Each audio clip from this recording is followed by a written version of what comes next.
Welcome to Book Talk Thursday. Hello, welcome to Book Talk Thursday, where we talk about some books, and it is Thursday. Yes. Now, Matt, you might notice today I've taken us a bit of a detour to work because I've taken us to Brazil. Yes, I can hear it, Tim. Yes, we are in the rainforest. Now, you might look around and say this looks like the East Midlands, but it's actually, we are in the Amazon rainforest. Oh, tremendous. Oh, you hear that thunder, Tim? Oh my goodness. Sounds brilliant.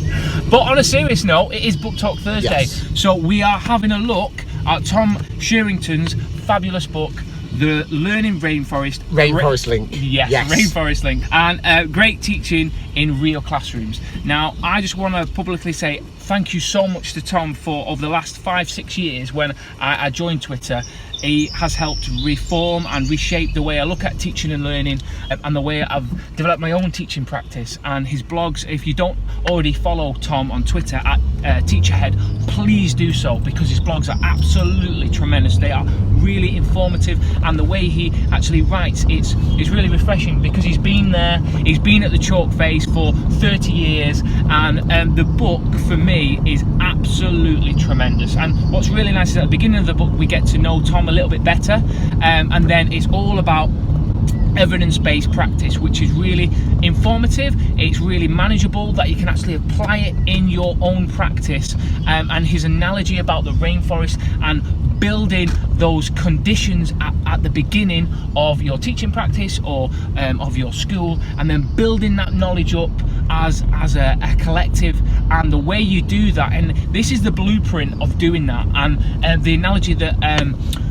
Ken Robinson used in one of his TED Talks about Death Valley, and when he said that the Death Valley, everything was dead, and then in 2015 I think it was, it rained, and then in the spring there was this seabed of flowers. Basically the link there were these seeds laying dormant beneath the surface, and then when you create the right conditions, like what he's saying here is establishing those conditions, amazing things can happen within your school and within your classroom, and this is the blueprint to do that. I like how all the ideas, he says, he hasn't got ideas that are good for particular groups of students or different ones for SEND. He's saying, like, good ideas are good ideas. And I like how there's a load of takeaways.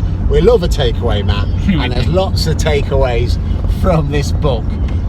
He mentions, he says some really great words about SEND, and he puts an old Simpsons scene where Bart is on the Leg Up programme, and he speaks to the teacher and says, look, let me get this right.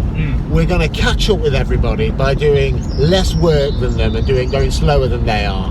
And then I hadn't seen that scene. It's so right. And what he's talking about in this book, that, you know, where possible, we need to just be making sure we have the same learning outcomes, same goals for each of the lessons for all of our students. You know, we need to have the highest expectations, and all of that, and all that, everything that really sits really firmly with me is throughout this book, and so I did thoroughly enjoy it. A quick takeaway from me is when we're looking at building a knowledge structure, one of the things that Tom talks about is a nice technique, and I think it's K18, and it's called Face It.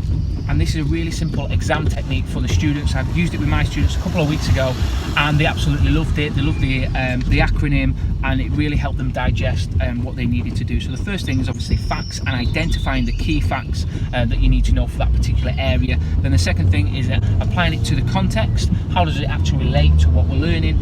And then connecting it to the other ideas. So how does this actually relate to the other areas of the curriculum or the scheme of work that we're learning about? And it's about having or helping students have that connectability for learning, and the reason why, that metacognition way of learning, and the why we're learning, what's the purpose of this learning, and it makes them want to learn more because they have that rationale and the reason why they're learning, and it really does work. And then the final thing is obviously exam practice. So the E of FACE is exam practice, and again, making sure that students are familiar with exam techniques, and I've used that and applied that a couple of weeks ago, and the students do love it.